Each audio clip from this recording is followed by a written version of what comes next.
சொல்லப்படும். 49வது அத்தியாயம் 10வது வசனத்திலே அல்லாஹ் கூறுகின்றான், இன்னமல் முஃமினூன இஹ்வத்துன், மூமின்கள் அனைவரும் சகோதரர்கள். ஃபஸ்லிஹு பைன அஹவைக்கும், உங்களுடைய சகோதரர்களுக்கு மத்தியிலே நீங்கள் இஸ்லாஹ் செய்யுங்கள். இஸ்லாஹ் என்றால் என்ன? இஸ்லாஹ்னா என்ன? சரி செய்வது. உதாரணத்திற்கு ஒரு பொருள் உடைந்து விட்டதுன்னா அதை சரி செய்யறதுக்கு இஸ்லாஹ் என்று சொல்லப்படும்.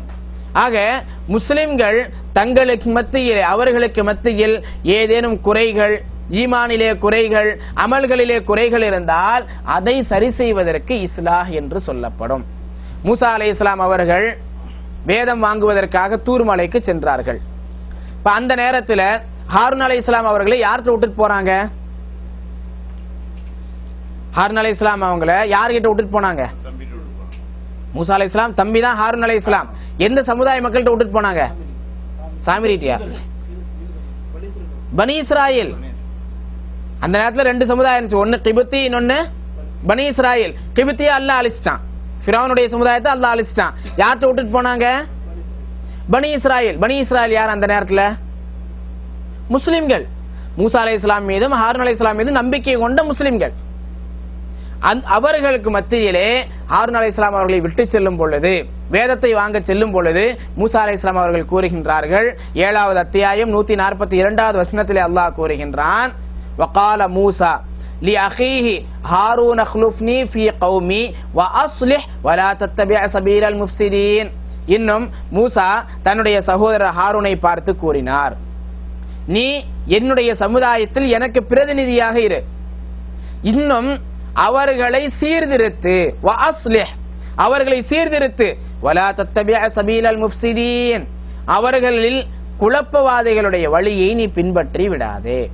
இப்ப இங்க உதுஉ, அவர்களை அழைத்து கொண்டிரு, அல்லது பல்லிக், அவர்களுக்கு எத்துவை என்று மூசா அலைஹிஸ்ஸலாம் சொல்ல முஸ்லிம்கள். அப்ப அவங்க என்ன செய்யணும்? நீங்க சீர்திருத்துங்கள் என்று மூசா அலைஹிஸ்ஸலாம் சொல்லிட்டு போறாங்க. அஸ்லிஹ் என்ற வார்த்தையை பயன்படுத்துறாங்க. ஆக முஸ்லிம்களுக்கு மத்தியிலே ஈமானிலோ அமல்களிலோ இன்னபிற செயல்களிலோ குறைபாடுகள் இருந்தால் அதை சரி செய்வதற்கு இஸ்லாஹ் என்று சொல்லப்படும். தப்லீக் தாவத் எல்லாம் முஸ்லிம் அல்லாத மக்களுக்கு மத்தியிலே செய்ய வேண்டிய பணிக்கு சொல்லப்பட வேண்டியது. அதில் நாம் அந்த பணியை செய்யணும். ஆனா இன்னைக்கு முஸ்லிம்களுக்கு மத்திய எல்லா பணியையும் செஞ்சுட்டு தாவா முடிஞ்சு, கடமை முடிஞ்சிருச்சுன்னு நினைக்கிறோம். அந்த மக்களுக்கு யார் கொண்டு போய் மார்க்கத்தை சேர்ப்பது? இன்னைக்கு பெர்சன்டேஜ் அடிப்படையில் பார்த்தோம்னு சொன்னா, நம்முடைய நாட்டில் இந்தியாவில் நம்ம எடுத்தோம் அப்படின்னு சொன்னா ஏறத்தாழ 80% மக்கள் முஸ்லிம் அல்லாதவர்கள், 20% மக்கள் முஸ்லிம்கள். முஸ்லிம்களை சீர்திருத்துவதற்காக, முஸ்லிம்களுக்கு மத்தியிலே இஸ்லாஹ் செய்வதற்காக எத்தனை மஸ்ஜிதுகள், மதரசாக்கள், இயக்கங்கள், ஜமாஅத்துக்கள், பத்திரிகைகள், பயான்கள், இதையெல்லாம் கணக்கெடுத்தோம்னு சொன்னா ஏறத்தாழ 8% முயற்சி நடக்குது. 20% முஸ்லிம்களுக்கு அவர்களை சீர்திருத்துவதற்காக ஒட்டுமொத்த பணியையும் நம்ம கணக்கிட்டு பார்த்தோம் அப்படின்னு சொன்னா ஏறத்தாழ 8% முயற்சி நடந்து கொண்டு இருக்குது. அப்ப 80% மக்களுக்கு இஸ்லாத்தை சொல்றதுக்கு எவ்வளவு முயற்சி நடக்கணும்? எவ்வளவு முயற்சி எடுக்கணும்? எத்தனை சதவீதம் எடுக்கணும் சொல்லுங்க? 20% முஸ்லிம்களுக்கு 8% முயற்சி எடுத்துக்கிட்டு இருக்கோம், பணி செஞ்சுக்கிட்டு இருக்கோம். அப்போ 80% மக்களுக்கு நம்ம எவ்வளவு முயற்சி எடுக்கணும்? 32% எடுக்கணும். இந்த விகிதத்தினுடைய அடிப்படையில பார்த்தா குறைஞ்சது 32% எடுக்கணும். ஆனா 32 தாயிகள் கூட இன்னைக்கு நம்மள்ட்ட இல்ல.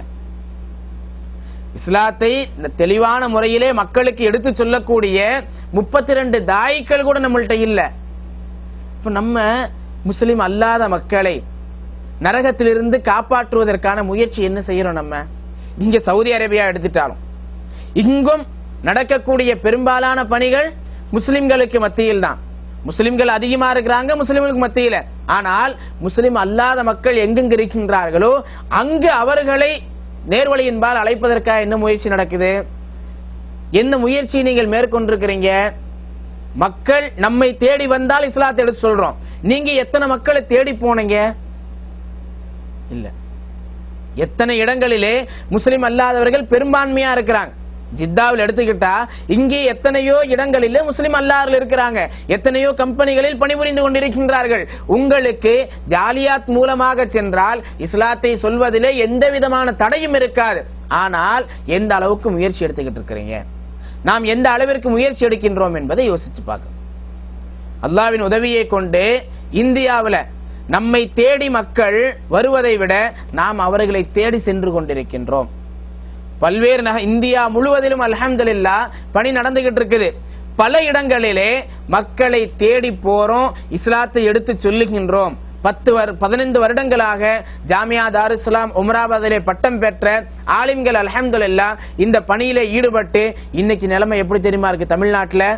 இதுவரைக்கும் நம்ம தேடி போயிட்டு இருந்தோம், இப்பவும் தேடி போயிட்டு தான் இருக்கிறோம். ஆனால் நம்மை தேடி இன்று மக்கள் வந்து கொண்டிருக்கின்றார்கள். அல்லாஹு தஆலா நம்மிடத்தில் அனுப்புகின்றான், கூட்டம் கூட்டமாக வருகின்றார்கள், இஸ்லாத்தை ஏற்றுக்கொண்டிருக்கின்றார்கள். அப்படிப்பட்ட சூழ்நிலையை அல்லாஹு தஆலா மாற்றிவிட்டான். ஆரம்பத்தில் நம்ம என்ன செய்யணும்? மக்களை தேடி போகணும்.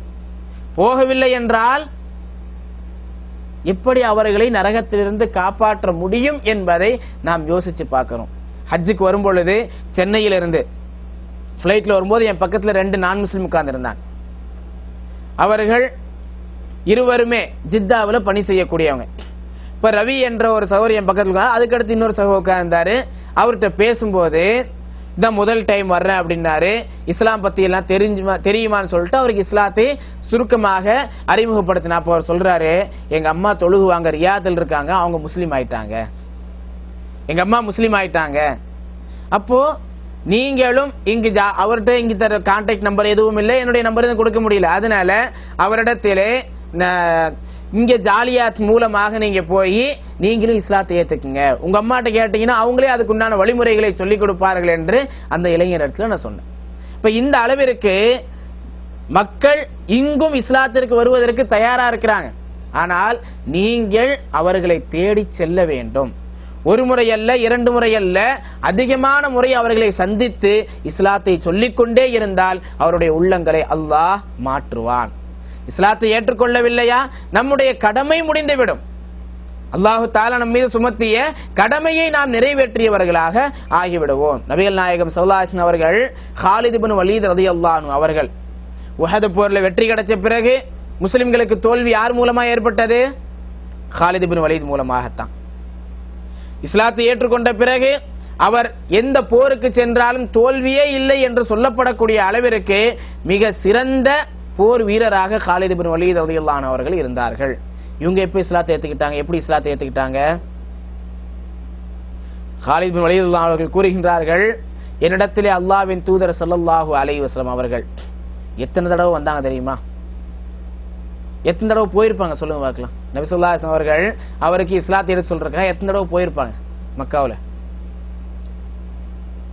ஒரு 2 தடவை 5 தடவை எத்தனை தடவை போயிருப்பாங்க?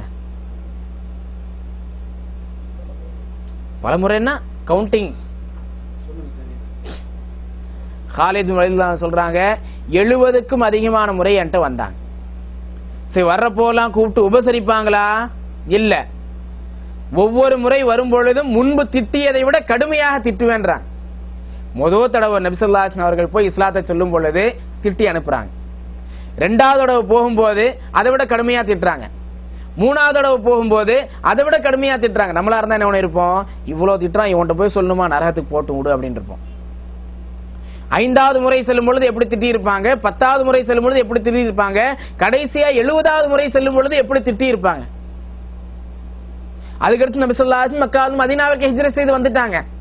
உஹது போர் நடக்குது, பத்ர் போர் நடக்குது, உஹது போர் நடக்குது. உஹது போர்ல தோல்வியும் அடைகின்றார்கள். அப்போ எந்த அளவுக்கு கடுமையான கோபம் இருந்திருக்கும். இப்ப நபிகள் நாயகம் ஸல்லல்லாஹு அலைஹி வஸல்லம் அவர்கள் மக்களை தேடி சென்றார்கள். தேடி போனாங்க. ஒரு தடவை அல்ல, 2 தடவை அல்ல, 10 தடவை அல்ல, 70க்கும் அதிகமான முறை மக்களை சென்று சந்தித்தார்கள், இஸ்லாத்தை எடுத்து சொன்னார்கள். ஆனா இன்னைக்கு நம்முடைய நிலை என்ன?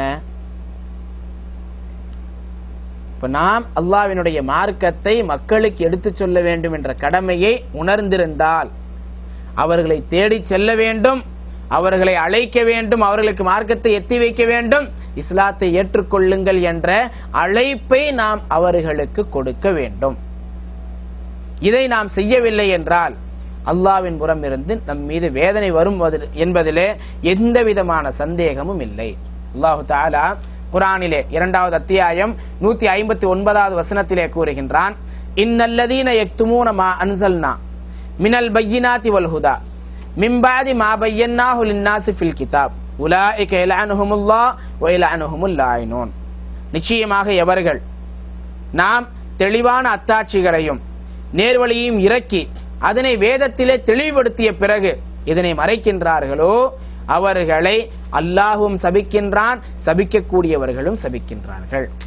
சுருக்கமா சொன்னா அல்லாஹ்வினுடைய வேதத்தை யாரெல்லாம் மறைக்கிறாங்களோ அவர்களின் மீது அல்லாஹ்வினுடைய சாபம் உண்டாகும் என்று அல்லாஹு தஆலா சொல்லி காட்டுகின்றான்.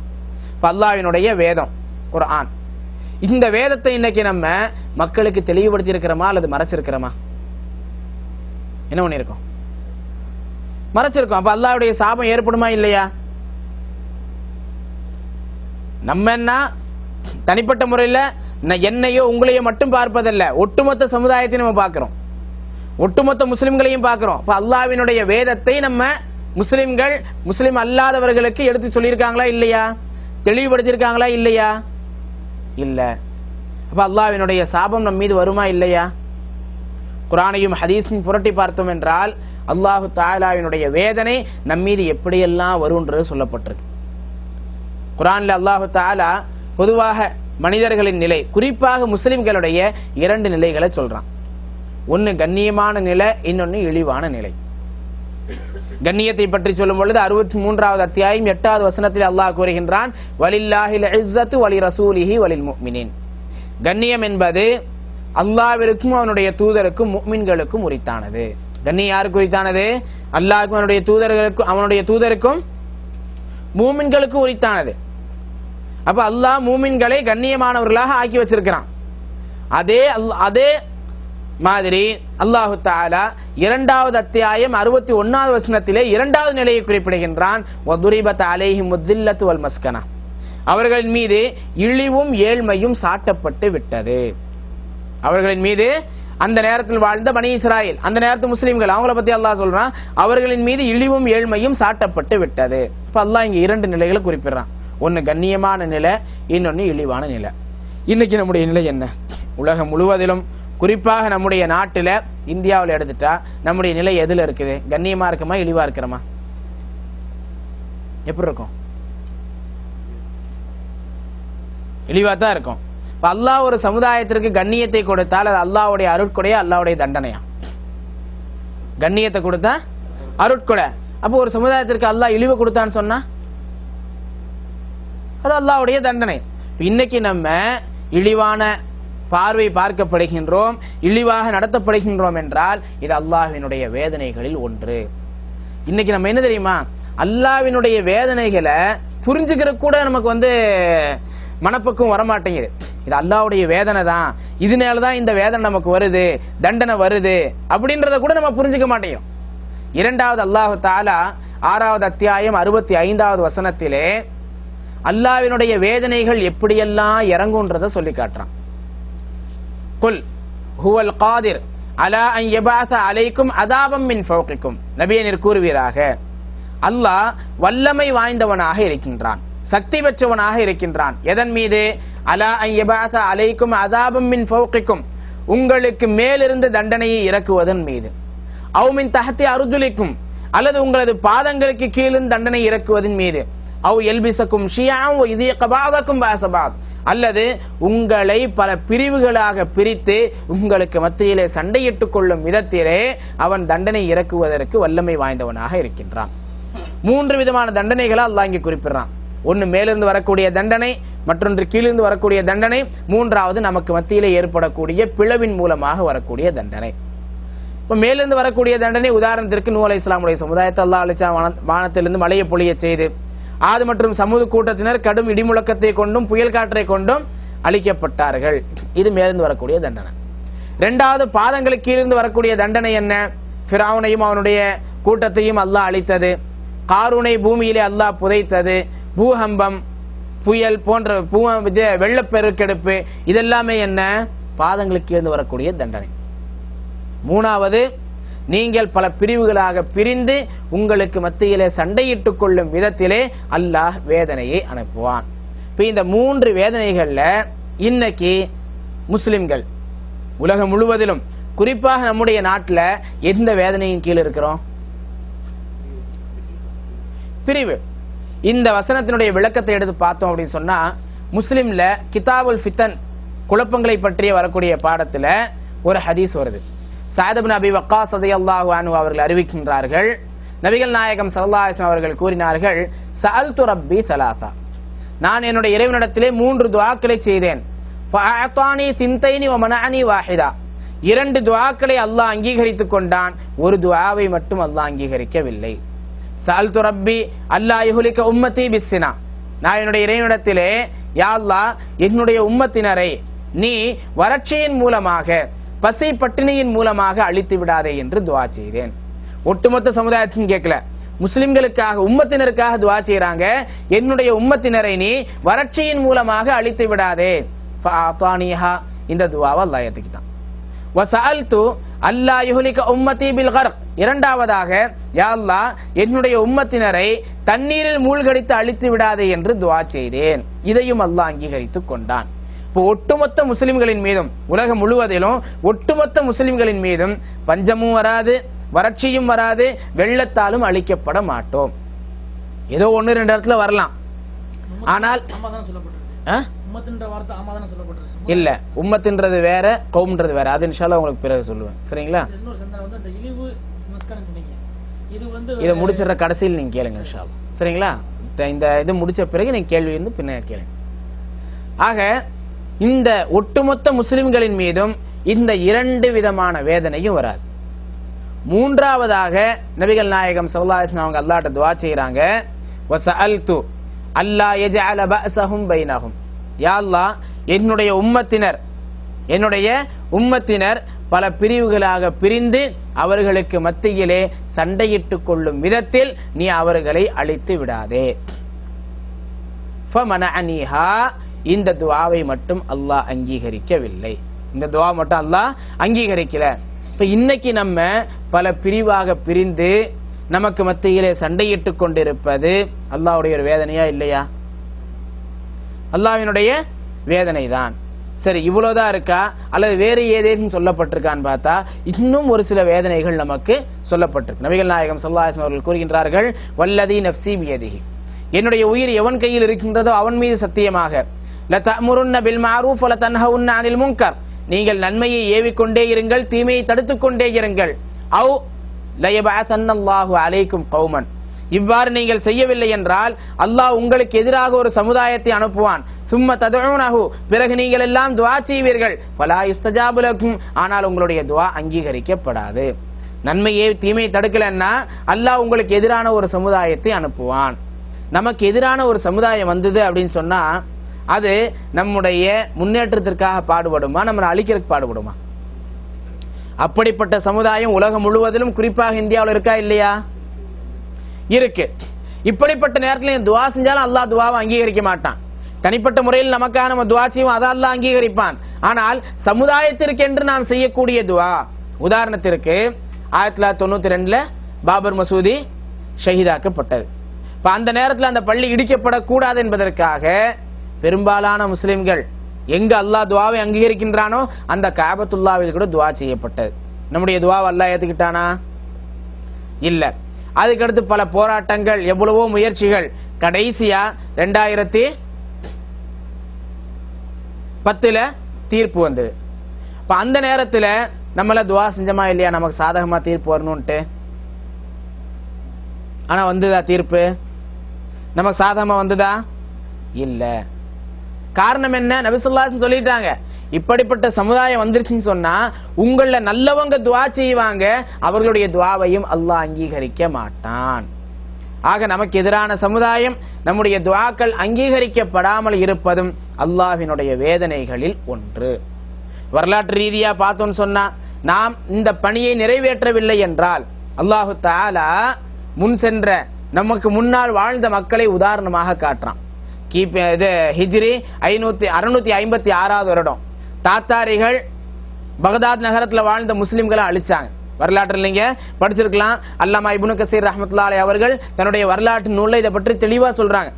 ஏறத்தாழ 20 லட்சம் முஸ்லிம்கள் அங்க வாழ்ந்துகிட்டு இருந்தாங்க. கல்வியிலோ பொருளாதாரத்திலோ உலக மக்களில் அவர்கள் பின்தங்கியவர்கள் அல்ல. பொருளாதாரத்திலும் உலகத்தில் முன்னோடிகளாக இருந்தார்கள். அறிவியலிலே பகதாத் நகர முஸ்லிம்கள் முன்னோடி என்று சொன்னால் மிகையாகாத அந்த அளவிற்கு அவர்கள் கல்வியிலும் நூற்றுக்கணக்கான லைப்ரரிகளிலே லட்சக்கணக்கான புத்தகங்கள் அவர்களிடத்திலே இருந்தன. அந்த புத்தகங்கள் எல்லாம் அந்த போரின் பொழுது தாத்தாரிகள் அழித்து விட்டார்கள். அது இருந்துச்சுன்னு சொன்னா சயின்ஸ் இன்னொரு 500 வருடங்கள் முன்னேறி சென்றிருக்கும். அந்த அளவிற்கு அவரிடத்தில் கல்வியும் இருந்தது, பொருளாதாரமும் இருந்தது. ஆனால் அல்லாஹ்வினுடைய மார்க்கத்தை மக்களுக்கு எத்தி வைக்காதன் காரணமாக அல்லாஹ் அவர்களை அழித்தான். ஒரு சில 100 முஸ்லிம்களை தவிர மற்ற எல்லா முஸ்லிம்களும் அங்கே அழிக்கப்பட்டார்கள். வயின் தத்தவல்லோ யஸ்தப்தில் கௌமன் கைரக்கும் சும்ம லா யகூனு அம்சாலக்கும் 48வது அத்தியாயம் 37வது வசனத்திலே அல்லாஹ் தஆலா கூறுகின்றான். சூரா முஹம்மத் 37வது வசனத்திலே அல்லாஹ் கூறுகின்றான், நீங்கள் புறக்கணித்து விட்டால் அல்லாஹ் உங்களுடைய இடத்திலே வேறு ஒரு சமுதாயத்தை கொண்டு வருவான், பிறகு அவர்கள் உங்களை போன்று இருக்க மாட்டார்கள். பகதாத் நகர முஸ்லிம்கள் புறக்கணிச்சாங்க. விளைவு அல்லாஹ் தஆலாவுடைய இடத்திலே தாத்தாரிகளை கொண்டு வந்தான். பிறகு அவர்கள் உங்களை போன்று இருக்க மாட்டார்கள். சில காலத்திற்கு பிறகு இவர்கள் இஸ்லாத்தை ஏற்றுக்கொள்கின்றார்கள். பிறகு அல்லாஹ்வினுடைய மார்க்கத்தை மக்களுக்கு எடுத்துரைக்கின்றார்கள். ஸ்பெயினுடைய வரலாற்றை பார்த்தாலும் ஏறத்தாழ 800 வருடங்கள் முஸ்லிம்களுடைய ஆட்சி அங்கு இருந்தது. ஆனால் முஸ்லிம்கள் அங்கு தங்களுக்கு மத்தியிலே பிளவுபட்டு படையெடுத்து வந்த கிறிஸ்தவர்களுக்கு இங்கிருந்து முஸ்லிம்களில் ஒரு பிரிவு அவர்களுக்கு சாதகமாக இருந்தார்கள், உதவி செய்தார்கள். அழிக்கும் பொழுது எல்லா முஸ்லிம்களையும் அவர்கள் அழித்து விட்டார்கள். ஆக நமக்கு மத்தியில் நாம் பிளவுபட்டு சண்டையிட்டுக் கொண்டிருப்பதும் அல்லாஹ்வினுடைய வேதனை என்பதை அல்லாஹு தஆலா சொல்லி வரலாற்றிலும் உங்களுக்கு இது போன்ற உதாரணங்களை நான் காட்டுகின்றேன் என்று சொல்றான். இன்னைக்கு நம்ம பார்த்தோம்னா அல்லாஹ் இதை எப்படி நம்ம கண் முன்னாடி காமிக்கிறான். இஸ்லாத்தை ஏற்றுக்கொண்டு புதிதாக இஸ்லாத்திற்கு வந்தவர்கள் பரம்பரை முஸ்லிம்கள், இதுல யார் நிறைய தாவா பணி செய்யறா? யார் மூலமா மக்கள் அதிகமா இஸ்லாத்துக்கு வர்றாங்க, செய்தி போய் சேருது? அல்லாஹ் என்ன சொல்றான், உங்களுடைய இடத்துல நானு ஒரு சில மக்களை கொண்டு வருவேன், உங்களுக்கு காமிக்கிறதுக்காக. உங்க கண் முன்னாடியே பாக்குறீங்க, புத்த பிச்சுவா இருந்தவர் இப்ப இஸ்லாத்தை ஏத்துக்கிட்டு அவர் மூலமா ஏற மக்கள் இஸ்லாத்துக்கு வந்தாங்க. நாத்திகரா இருந்தவர் இஸ்லாத்தை ஏற்றுக்கொண்டு அவர் மூலமாக இஸ்லாம் போய் சேர்ந்து கொண்டிருக்கின்றது. ஏராளமான மக்கள் முஸ்லீம் ஆயிட்டு இருக்கிறாங்க. இப்படி பிரபலம் இல்லாதவர்கள் என்று எடுத்துக்கொண்டால் நூற்றுக்கணக்கான மக்கள் எங்களுடன் பணி செய்யக்கூடிய தாய்களில் பார்ட்டைமாக அவருடைய வேலையை பார்த்து கொண்டு செய்யக்கூடியவர்கள் ஏராளமானவர்கள். முஸ்தபா என்று ஒருவர் இருக்கிறாரு, பள்ளப்பட்டிக்கு அருகிலே, அரவக்குறிச்சி அவருடைய ஊர். அவர் அல்ஹம்துலில்லாஹ் இஸ்லாத்தை ஏறத்தாழ 18-20 வருடங்களுக்கு முன்னால் ஏற்றுக்கொண்டார். அவருடைய குடும்பத்திலே 20-30க்கும் மேற்பட்டவர்கள் அவர் மூலமாக இதுவரைக்கும் இஸ்லாத்தை ஏற்றுக்கொண்டார்கள். அவருடைய தம்பி அல்ஹம்துலில்லாஹ் இஸ்லாத்தை ஏற்று ஆலிமாக பணிபுரிந்து கொண்டிருக்கின்றார். இது மட்டும் அல்லாமல் அவரிடத்தில் அவர் எலக்ட்ரிஷியன், அவரிடத்திலே பணி செய்யக்கூடியவர்கள், செல்லக்கூடிய இடங்கள் என்று எங்கு சென்றாலும் இஸ்லாத்தை சொல்லி அல்லாஹ்வின் உதவியை கொண்டு ஏராளமான மக்கள் அவர் மூலமாக இஸ்லாத்தை ஏற்றிருக்கிறாங்க. இந்த மாதிரி நீங்கள் புறக்கணித்தால் உங்களுடைய இடத்துல அல்லாஹ் வேறொரு சமுதாயத்தை கொண்டு வருவான். உங்களை எதிர்க்கக்கூடிய மக்களுக்கு அல்லாஹ் நேர்வழியை கொடுப்பான். அவர்கள் இஸ்லாத்தை எடுத்து சொல்லுவார்கள், பிறகு உங்களுக்கு வேலை இருக்காது, அல்லாஹ் உங்களை போக்கிடுவான். ஆக அல்லாஹ்வினுடைய மார்க்கத்தை நாம் எடுத்து சொல்லவில்லை என்றால் அல்லாஹ்வினுடைய வேதனைகள் நம் மீது வருகின்றது நமக்கு புரிஞ்சுக்கணும். இதிலிருந்து விடுபடக்கூடிய வழி என்ன? அல்லாஹ்வுடைய வேதனை வந்து நம்ம அழிஞ்சு போயிடுறோம், பரவாயில்லன்னு விட்டுருவோமா, இருந்துடலாமா? அப்படி தொடர்ந்து அல்லாஹு தஆலா 2வது அத்தியாயம் 160வது வசனத்திலே கூறுகின்றான், யார் மீது சாபம் ஏற்படும் என்று சொல்லிவிட்டு அதற்கடுத்து இல்லல்லதீன தாபு, எவர்கள் தௌபா செய்து வஅஸ்லஹு தம்மை சீர்திருத்திக் கொண்டு வபையனு அல்லாஹ்வினுடைய வேதத்தை தெளிவுபடுத்துகின்றார்களோ ஃபௌலாயிக அத்தூபு அலைஹிம் அவருடைய தௌபாவை நான் ஏற்றுக்கொள்கின்றேன். வ அனத் தவ்வாபுர் ரஹீம் நான் மன்னிக்க கூடியவனும் தௌபாவை ஏற்றுக்கொள்ளக்கூடியவனாகவும் இருக்கின்றேன், கருணை காட்டக்கூடியவனாக இருக்கின்றேன். ஆக நாம் அல்லாஹ்வினுடைய வேதனையிலிருந்து தப்பிக்க வேண்டும் என்றால் ஒன்னு அல்லாஹ்வினுடைய வேதனையா புரியணும் ஃபர்ஸ்ட். இரண்டாவது அல்லாஹ்விடத்துல தௌபா செய்யணும். தௌபா 2 வகையா இருக்குது. ஒன்னு சட்டதிட்டங்கள்ல ஏதாவது தவறு செஞ்சுட்டா அதுக்கு ஒரு தௌபாவை அல்லாஹ் கத்து கொடுக்குறான். என்ன தௌபா அது? ஆதம் அலைஹிஸ்ஸலாம் செஞ்சது. ரப்பனா தலம்னா அன்ஃபுஸனா வ இல்லம் தக்ஃபிர் லனா வ தர்ஹம்னா லனகூனன்ன மினல் காசிரின், மரத்தை நெருங்காதீங்கன்னு சொன்னா நெருங்குனாங்க, அல்லாஹ் பூமிக்கு அனுப்புனா இந்த தௌபாவை செஞ்சாங்க. அதுக்கடுத்து அழைப்பு பணியில் ஏதேனும் தவறு செஞ்சுட்டா அதுக்கு என்ன தௌபா செய்யறது அல்லாஹ் தஆலா கத்து கொடுக்குறான். யூனுஸ் அலைஹிஸ்ஸலாம் அவர்கள் செய்த தௌபா. யூனுஸ் அலைஹிஸ்ஸலாம் அங்க சட்டத்திட்டத்துல தப்பு செஞ்சாங்களா? தாவா பணியிலே ஒரு சிறிய பிழை ஏற்பட்டது, ஒரு சிறிய குறை ஏற்பட்டது. மீனுடைய வயிற்றிலே அல்லாஹு தஆலா அவர்களை போட்டு விட்டான். இப்ப மீனுடைய வயிற்றில் அவங்க என்ன செஞ்சாங்க? அல்லாஹ்ட்ட தௌபா செஞ்சாங்க. லா இலாஹ இல்லா அன்த சுப்ஹானக இன்னி குன்து மினல் ஸாலிமீன். நாம் தாவா பணியை செய்யாதன் காரணமாகத்தான் இது போன்ற நிலைகள் நமக்கு ஏற்படுகின்றது. இப்ப அல்லாஹ்விடத்திலே இந்த பணியில் நாம் செய்த குறைக்காக அதிகமாக தௌபா செய்யணும். அடுத்து நம்மையும் நம்ம சீர்திருத்தணும். அதுக்காக நம்மை சீர்திருத்துற வரைக்கும் தாவா பணி செய்யாம வெயிட் பண்ணிட்டு இருக்க கூடாது. நம்மை சீர்திருத்தி கொண்டே இருக்க வேண்டும், மக்களையும் அழைத்துக் கொண்டே இருக்க வேண்டும். அல்லாஹ்வினுடைய வேதத்தை மக்களுக்கு நாம் தெளிவுபடுத்தி கொண்டே இருக்க வேண்டும். இந்த பணியை செஞ்சா அல்லாஹ் வேதனையிலிருந்து நம்மளை காப்பாற்றுவான். இல்லைன்னா உலகத்திலேயும் இழிவு, மறுமையிலும் அல்லாஹ்விடத்திலே கடுமையான வேதனை இருக்குது. ஆகவே நம்முடைய பொறுப்பை நாம் உணர வேண்டும். நம்முடைய பொறுப்பை உணர்ந்து மக்களை தேடி சென்று இஸ்லாத்தை எடுத்து சொல்ல வேண்டும். போய் பேச ஆரம்பிச்சோம்னா அதுக்கடுத்து அல்லாஹ் தஆலா நமக்கு உதவி செய்வான். எனக்கு பேச தெரியாதுன்னு ரூம்குள்ளேயே உட்கார்ந்துட்டு இருந்தா உட்கார்ந்துட்டு இருக்கணும் தான். அதுல போனா என்ன சொல்லுவாங்களோன்னு நினைச்சிட்டே இருக்க வேண்டியதுதான். எப்ப நீங்க இறங்கி மக்களை போய் சந்திச்சு எடுத்து சொல்றீங்களோ அப்பொழுது அல்லாஹ்வினுடைய உதவி மறைமுகமாக உங்களுக்கு கிடைக்கும். நீங்களே நினைச்சு பார்த்துருக்க மாட்டீங்க நான் இப்படி பேசுவேனா அப்படின்ட்டு. அல்லாஹு தஆலா உங்களுக்கு உதவி செய்வான். ஏன்னா அல்லாஹ்வுடைய மார்க்கத்தை சொல்ல போறீங்க. மூசா அலைஹிஸ்ஸலாமுக்கு அல்லாஹ் சொல்றான், லா தகாஃபா இன்னனி மஅகுமா அஸ்மஉ வரா, பயப்படாதீங்க நான் உங்க கூட இருக்கிறேன், கேட்டுக்கொண்டிருக்கின்றேன், பார்த்து கொண்டிருக்கின்றேன். ஆக ஒவ்வொரு அழைப்பாளனுக்கும் அல்லாஹ்வினுடைய வாக்குறுதி, நீங்க போனீங்கன்னா நான் உங்க கூட இருக்கிறேன், பயப்படவே வேண்டாம், இஸ்லாத்தை எடுத்து சொல்லுங்கள், நான் உங்களுக்கு உதவி செய்கின்றேன் என்று அல்லாஹு தஆலா கூறுகின்றான். ஆகவே நாம் மக்களை அல்லாஹ்வின் மார்க்கத்தின் பக்கம் அழைக்க வேண்டும். அல்லாஹ்வினுடைய திருப்பொருத்தத்தை அடைவதற்காக, அவர்களை நரகத்திலிருந்தும் காப்பாற்றுவதற்காக, அவர்களை சொர்க்கத்தின் பக்கம் அழைப்பதற்காக இந்த பணியை நம்ம செய்யணும். அதற்கான பாக்கியத்தை அல்லாஹ் எனக்கும் உங்களுக்கும் தந்தருள்வானாக என்று பிரார்த்தனை செய்தவனாக என்னுடைய இந்த வகுப்பை முடிக்கின்றேன். வாஹிரு தஅவானா அனில் ஹம்துலில்லாஹி ரப்பில் ஆலமீன் வ ஸல்லல்லாஹு அலா நபியினா முஹம்மத். இப்ப கேளுங்க. அதாவது குர்ஆன்ல 2 வார்த்தைகள் பயன்படுத்தப்பட்டிருக்குது. ஒன்னு கௌம், இன்னொன்னு உம்மத். எல்லா நபிமார்களும் தன்னுடைய சமுதாய மக்களை பார்த்து என்ன சொன்னாங்க? யா கௌமி அபுதுல்லாஹ், என்னுடைய சமுதாயமே நீங்கள் என்னை அல்லாஹ்வை வணங்குங்கள், என்னை பின்பற்றுங்கள். எல்லா சமுதாயமே எல்லா நபிமார்களும் இதைத்தான் சொன்னாங்க. நபி ஸல்லல்லாஹு அலைஹி வஸல்லம் அவர்களும் இதைத்தான் சொன்னாங்க. ஆனா உம்மத் என்ற வார்த்தையை நீங்க பாத்தீங்க அப்படின்னு சொன்னா அது அந்த நபிமார்களை ஏற்று அவர்களை பின்பற்றக்கூடியவர்களுக்கு தான் வரும். குந்தும் ஹைர உம்மத்தின், யாரை பார்த்து அல்லாஹ் சொல்றான்? இது முஸ்லிம்களை பார்த்து சொல்றான்.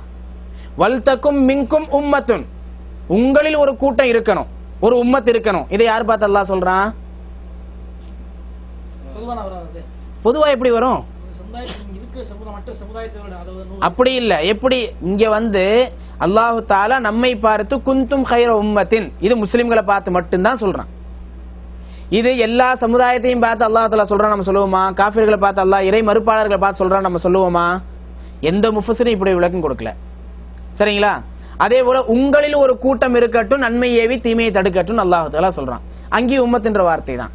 நாளைக்கு மறுமை நாள்ல நபி ஸல்லல்லாஹு அலைஹி வஸல்லம் அவர்கள் அல்லாஹ்விடத்துல சிபாரிசு செய்யும் பொழுது சஜிதாவில் விழுந்து அல்லாஹ் புகழ்வாங்க. இறுதியா அல்லாஹ் சொல்லுவான், இர்ஃபா ரஅஸக், நபியே நீங்க உங்க தலையை உயர்த்துங்க, இஸ்அல் துஅத, கேளுங்கள் கொடுக்கப்படும், நீங்க உங்களுடைய சிபாரிசு ஏற்றுக்கொள்ளப்படும் அல்லாஹ் சொல்லும் பொழுது முதலாக நபி ஸல்லல்லாஹு அலைஹி வஸல்லம் அவங்க சொல்லக்கூடிய வார்த்தை என்ன? அல்லாஹும்ம உம்மதி உம்மதி, யா அல்லாஹ் என்னுடைய உம்மத் என்னுடைய உம்மத். அப்ப யாருக்காக அங்க முதல் பரிந்துரை?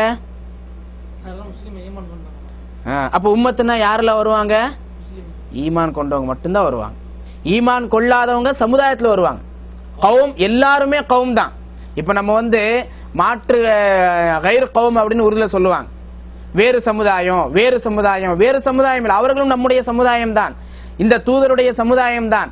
ஆனால் ஏற்றுக்கொண்டவர்கள் அவர்களுடைய கூட்டத்தை சார்ந்தவர்கள், உம்மத்தை சார்ந்தவர்கள். அப்ப நபி ஸல்லல்லாஹு அலைஹி வஸல்லம் அங்க துஆ செய்யக்கூடியது தன்னுடைய உம்மத்துக்காக மட்டும்தான் துஆ செய்யறாங்க.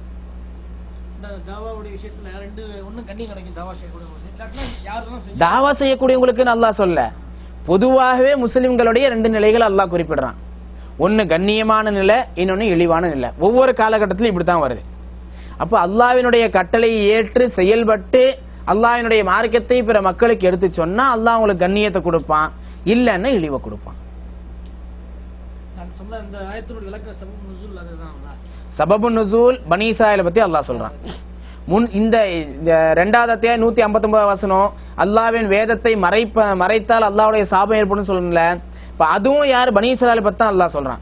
பனி இஸ்ராயீல் அந்த நேரத்தில் வாழ்ந்த முஸ்லிம்கள். இதை நம்ம தெளிவா மனசுல வைக்கணும். 2வது, முன் சென்ற சமுதாயங்களுடைய வரலாறு அல்லாஹ்வுல எதுக்காக சொல்றான்? கதை சொல்றதுக்காகவா? படிப்பினைக்கு. அவங்க வேதத்தை மறைச்சனால அவங்களுக்கு சாபம் ஏற்பட்டுச்சு, நீங்க மறைச்சினா உங்களுக்கும் சாபம் ஏற்படும். அவங்க அல்லாஹ்வின் தூதரின் கட்டுப்பட்டு நடந்ததுனால கண்ணியம் கிடைச்சது, நடக்காதனால இழிவு ஏற்பட்டுச்சு, நீங்கள் நடக்கலன்னா உங்களுக்கு இழிவு ஏற்படும். அப்ப முன் சென்ற சமுதாயங்கள் படிப்பினை பெறுவதற்காக நம்ம அந்த செய்யலன்னா நமக்கும் அதே வேதனை தான் வரும்ன்றது குர்ஆன் ஹதீஸ்ல தெளிவா சொல்லு. ஆமா ஆமா. அதாவது நபிகள் நாயகம் ஸல்லல்லாஹு அலைஹி வஸல்லம் அவங்க செஞ்ச துஆ முஸ்லிம்ல இந்த ஹதீஸ் வருது. 3 துஆக்களை செய்தார்கள். எந்தெந்த துஆவை ஏற்றுக்கொள்ள வேண்டும், எந்தெந்த துஆக்களை ஏற்றுக்கொள்ள கூடாதுன்றது அல்லாஹ்வுடைய நபி துஆ செஞ்சா கூட அல்லாஹ் தஆலா தான் ஏற்றுக்கொள்வான், அவன் விரும்பினா தான் ஏற்றுக்கொள்வான். 2 துஆவை அல்லாஹ் ஏத்துக்கிட்டான், ஒரு துஆவை மட்டும் ஏற்றுக்கொள்ளவில்லை. நபி ஸல்லல்லாஹு அலைஹி வஸல்லம் சொல்றாங்க, என்னுடைய உம்மத் பல பிரிவாக பிரியும். ஒரு ஹதீஸ் நமக்கு தெரிஞ்ச ஹதீஸ். 72 கூட்டமா பனி இஸ்ராயீல் பிரிஞ்சது, என்னுடைய உம்மத் 73 கூட்டமாக பிரியும். அப்ப கூட்டமாக பிரிய கூடாது என்பதற்காக துஆ செஞ்சாங்க, இந்த துஆவை மட்டும் அல்லாஹ் தஆலா ஏற்றுக்கொள்ளவில்லை. இப்ப இன்னைக்கு நமக்கு மத்தியிலே ஒற்றுமை ஏற்பட வேண்டும் என்றால் அதுக்கான வழி என்ன? மசாயில்களை எடுத்துட்டு சமுதாயத்தின் மத்தியில் ஒற்றுமையை நம்ம கொண்டு வர முடியாது. பிரிவினைகளை எடுத்துக்கொண்டு சமுதாயத்தின் மத்தியில் ஒற்றுமையை கொண்டு வர முடியாது. இன்னைக்கு நம்முடைய சமுதாயம் ஒற்றுமையாக ஒரு பிளாட்ஃபார்ம்ல நிக்க முடியும்னா அது தாவா மட்டும்தான், அழைப்பு பணி மட்டும்தான். இதுல எந்த விதமான மாற்று கருத்தும் வந்து அல்லாஹ் இதை கொண்டு மக்களுக்கு மத்தியிலே இல்லை. அப்போ நாம் இந்த பணியை செய்தோம் என்றால், இந்த தாவா பணியை செய்தோம் என்றால் அல்லாஹு தஆலா முஸ்லிம்களுக்கு மத்தியிலே ஒற்றுமையை கொண்டு வருவான். அதே நேரத்தில் மசாயில்கள்ல பிரச்சனை என்பது, பிரிவு என்பது கண்டிப்பா இருந்துதான் ஆகும். இந்த பிரிவுகளை நாம் விரோதமாக ஆக்கி கொள்ளக்கூடாது. இன்னைக்கு பிரிவுகள் வந்து எப்படி ஆயிடுச்சு நமக்கு மத்தியில? நம்ம தமிழ்நாட்டை எடுத்தாலே போதும், பிரிவுகள் என்பது வெறுமனே கண்ணியமான அடிப்படையிலே இல்மு ரீதியா கல்வி ரீதியா இருக்குதா? இல்ல. இயக்கங்கள் ஜமாஅத்துக்கள் ஒன்னா பொருளாதாரத்துக்காக பிரிஞ்சிருக்கும், அல்லது தங்களுடைய வரட்டு கௌரவத்தின் காரணத்துக்காக பிரிஞ்சிருக்கும், அல்லது தங்களுடைய பிடிவாதத்தின் காரணமா பிரிஞ்சிருக்கும். இந்த 3 தவிர மார்க்க அடிப்படையிலே ஒரு விஷயத்தை எடுத்து, இந்த விஷயத்துல எங்களுடைய ஆதாரம் இது, உங்களுடைய ஆதாரம் இது, அதனால எங்களுக்கு தான் ஸ்ட்ராங்கா இருக்குது, உங்களுக்கு இல்ல, அதனால நாங்க உங்கள்ட்ட பிரியறோம்னு யாராவது பிரிஞ்சிருக்காங்களா இது வரைக்கும்? இல்ல. அப்போ இந்த பிரிவினைகள், அதாவது நமக்கு மத்தியில மசாயில்கள்ல கருத்து வேறுபாடு என்பது கண்டிப்பா இருக்கத்தான் செய்யும், அது எல்லா காலத்திலும் இருக்குது. இது பிரிவினை அல்ல, கருத்து வேறுபாடு என்பது பிரிவினை அல்ல.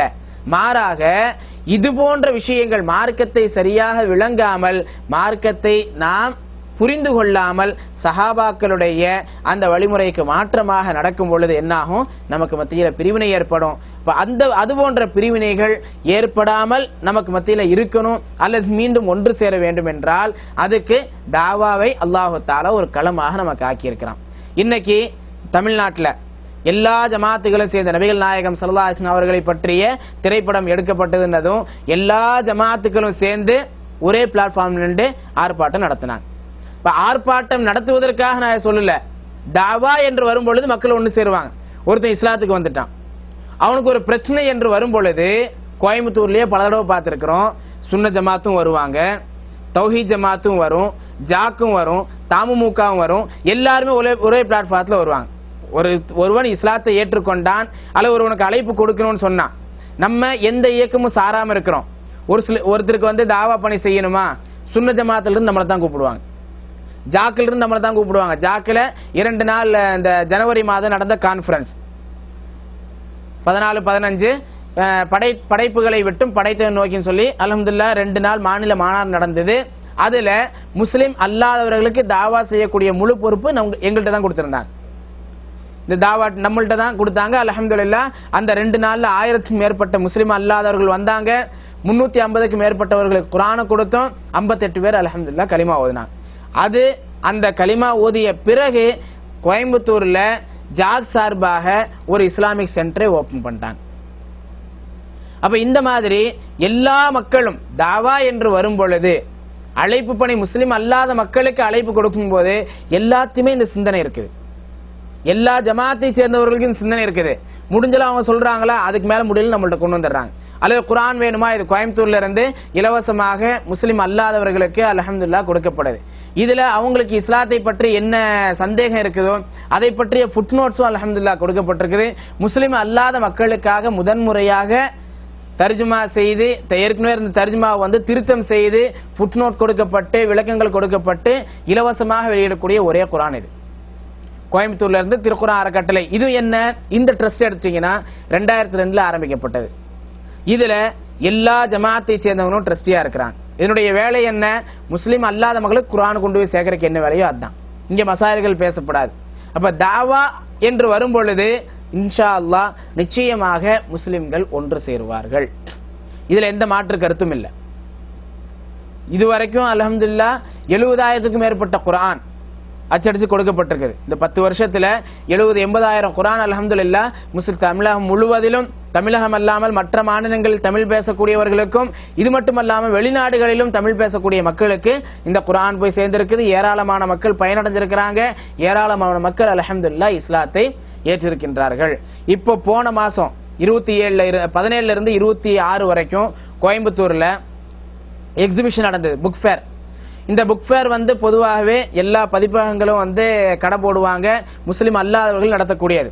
இப்ப இது போன்ற புக் ஃபேர் தமிழ்நாட்டில் எங்க நடந்தாலும், கோயம்புத்தூர், திருப்பூர், சென்னை, சிதம்பரம், நெய்வேலி, அதே போல பல இடங்கள்ல எங்க நடந்தாலும் நம்ம அங்க ஒரு ஸ்டால் வாடகைக்கு எடுப்போம்.